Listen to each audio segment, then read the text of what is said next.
It was time, really. The reason all of us in the Beatles shied away from Beatles material directly after the breakup. When most people think of Paul McCartney, they picture the charming Beatle with his melodic bass lines and boyish smile. He's known as the songwriter behind Yesterday and a cultural icon who helped change popular music forever. But beneath his knighthood and cheerful public image lies a man with strong opinions about his musical peers. While Sir Paul has kept a diplomatic face throughout his career, those close to him have seen moments when his polite mask slipped, revealing sharp criticism of bands that didn't meet his high standards. Former Wings guitarist Denny Laine revealed in a 2018 interview that Paul could be brutally honest about music. There was always a friendly competition between them, with Paul knowing exactly what he liked, and he wasn't afraid to express these opinions behind closed doors. From heated arguments during the British invasion to dismissive comments about punk rockers who challenged his musical legacy, McCartney's private views about certain artists showed a competitive side that casual fans rarely saw. These musical feuds weren't just about personal differences. They reflected deeper disagreements about artistic direction, songwriting philosophy, and what rock music should represent. Even some of music's biggest names found themselves on the receiving end of criticism from the supposedly cute Beatle. The Beatles versus Stones rivalry defined a generation, but what fans didn't see was how personal it became behind the scenes. While publicly maintaining a friendly competition, McCartney repeatedly took subtle shots at the Stones throughout his career. He allegedly told producer George Martin during a late-night Abbey Road session in 1968 that he'd always thought the Rolling Stones were just a blues cover band that got lucky. While that comment never made headlines at the time, Paul's feelings have leaked out in more measured ways over the decades.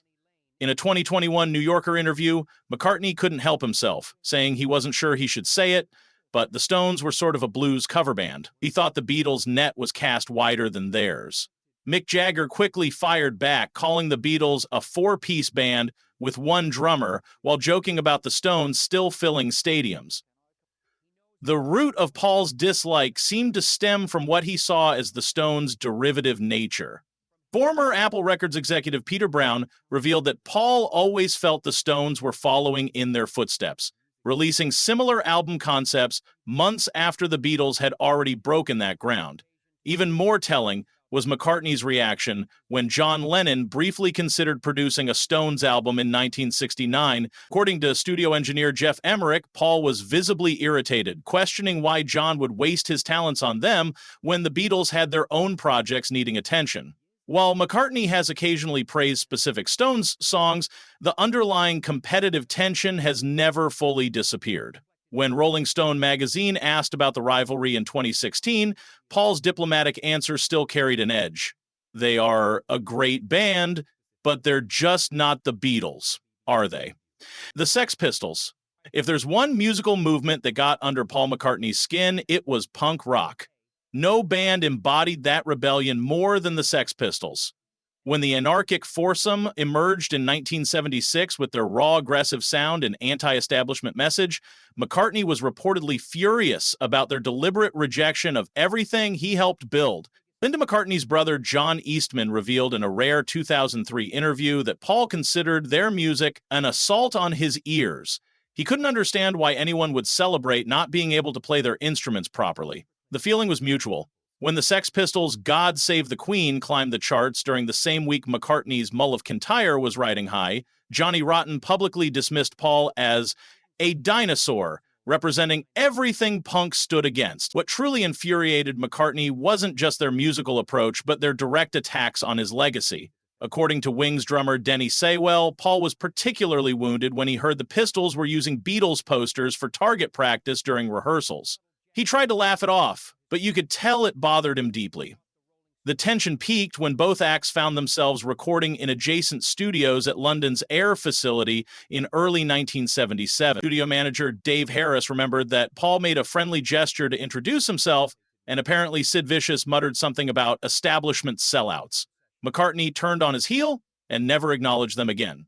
Years later, McCartney would grudgingly admit the punk movement had cleared the air in music, but he never warmed to the Sex Pistols specifically. During a 2016 BBC interview when asked about the band, Paul simply replied, "Not my cup of tea, really," with a tightness in his voice that spoke volumes about his true feelings. Oasis. The Britpop phenomenon of the 1990s saw Oasis emerge as self-proclaimed Beatles disciples, with Noel Gallagher openly worshipping McCartney's songwriting.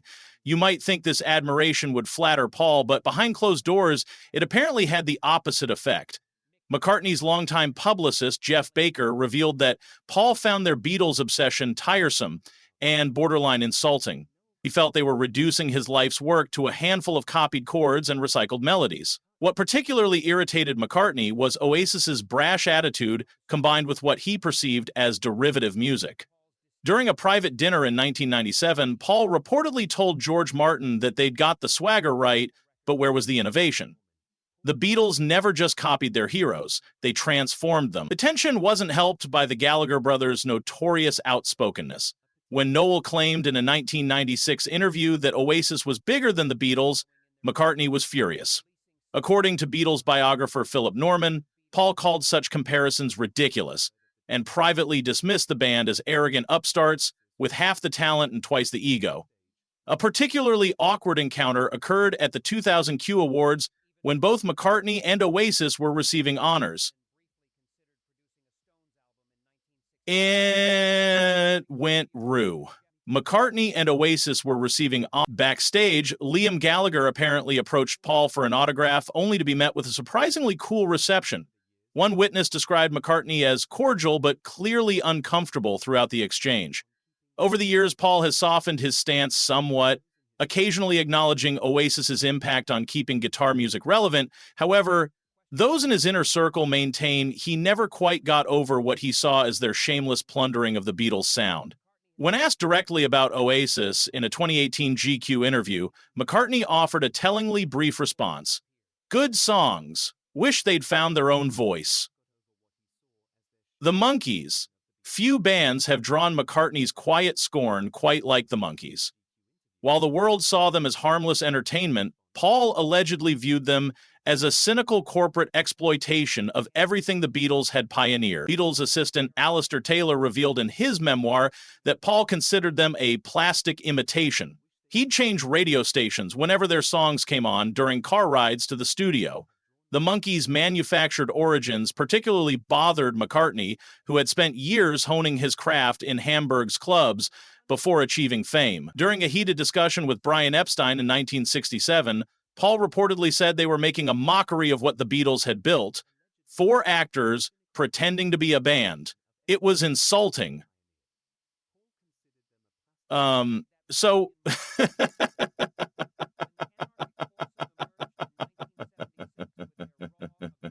The tension escalated when the Monkees TV show began incorporating psychedelic elements after Sgt. Pepper's release. According to George Harrison, McCartney viewed this as blatant theft. Paul would get properly wound up about it, saying they were following the Beatles' blueprint without doing any of the work. A particularly awkward moment came at a Los Angeles party in 1968 when McCartney reportedly snubbed Mickey Dolenz, walking away mid-conversation. Dolenz later recalled that he didn't think Paul ever accepted them as legitimate musicians. Despite the Monkees eventually fighting for creative control and becoming a real band, McCartney's opinion never fully changed. When asked about them in a 2011 interview, his diplomatic response still carried an unmistakable edge. They had some catchy tunes, but they were certainly no Beatles, were they? The Bee Gees, the disco explosion of the late 1970s, saw the Bee Gees achieve unprecedented success just as McCartney's post-Wings career hit a lull. This timing created what insiders describe as a simmering resentment from Paul toward the Gibb brothers. Producer Chris Thomas recalled that Paul felt blindsided by disco. Here were these 3 brothers suddenly selling more records than the Beatles ever did with Saturday Night Fever, and he took it personally.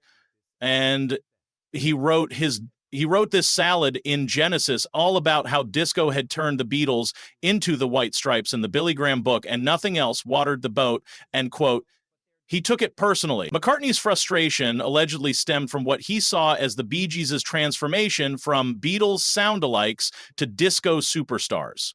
According to Wings guitarist Lawrence Juber, Paul would listen to their falsetto harmonies and mutter about how they'd abandon their original sound for commercial gain. The rivalry intensified when both acts were recording at the same Miami studio in 1979. Studio manager Tony Bongiovi remembered that Paul would schedule his sessions to avoid running into them. When someone mentioned the Bee Gees had broken another chart record, he visibly tensed up. What particularly irked McCartney was the critical acclaim they received. When the Bee Gees were hailed as songwriting geniuses following their disco reinvention, Paul reportedly told his band members they were using the same 3 chords as everyone else. They just sped them up and added a drum machine. While Paul has never publicly attacked the Bee Gees, his conspicuous omission of them when discussing influential artists speaks volumes. Even during a 2001 tribute following Maurice Gibbs' death, McCartney's statement was notably brief and impersonal compared to other artists' heartfelt condolences, suggesting the competitive wounds never fully healed. The Beach Boys. The most intense musical rivalry of Paul McCartney's career wasn't with punk rockers or stadium rock competitors. It was with America's sunshine pop pioneers, the Beach Boys. What began as mutual admiration between McCartney and Brian Wilson evolved into a bitter creative feud that music insiders still discuss decades later. Legendary producer Phil Spector noted that Paul and Brian were like 2 chess grandmasters. Each move one made, the other had to top. It started friendly but turned into an obsession for both of them. The rivalry ignited after McCartney heard Pet Sounds in 1966. According to Beatles producer George Martin, Paul was both inspired and threatened. He played it constantly, analyzing every note. Then he'd say, they needed to go further than this, which directly led to Sgt. Pepper. What truly soured the relationship was the abandoned Smile album. When Wilson shelved his masterpiece amid mental health struggles, McCartney was allegedly dismissive. Beatles roadie Mal Evans recalled Paul saying that if you can't finish what you start, you shouldn't be in this business. They pushed through no matter what. The tension peaked during a disastrous 1967 dinner party at Brian Wilson's home. McCartney reportedly criticized several Beach Boys songs as simplistic and suggested their harmonies were predictable. According to Beach Boys drummer Dennis Wilson, Paul left thinking he'd given helpful feedback, but Brian didn't speak for days afterward. Over decades, the rivalry morphed into something colder.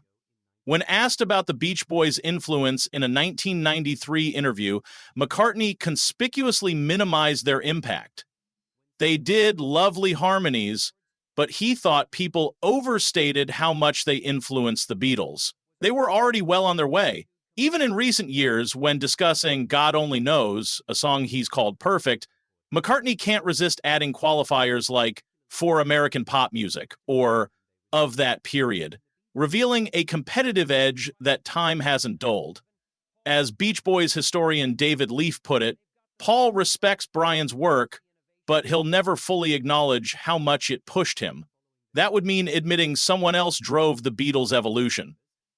Okay, but Paul says that Brian got his PhD and he was busy working 7 days a week, and these feuds reveal a side of Paul McCartney that contrasts sharply with his public image. Behind the diplomatic smile was a fiercely competitive musician who took creative challenges personally. From the Rolling Stones' blues revival to the Beach Boys' harmonic innovations, from punk rock's rebellion to disco's commercial success, McCartney viewed each movement through the lens of how it measured against the Beatles' legacy. While he's mellowed somewhat with age, those close to him say the competitive fire that drove him to musical greatness never fully extinguished.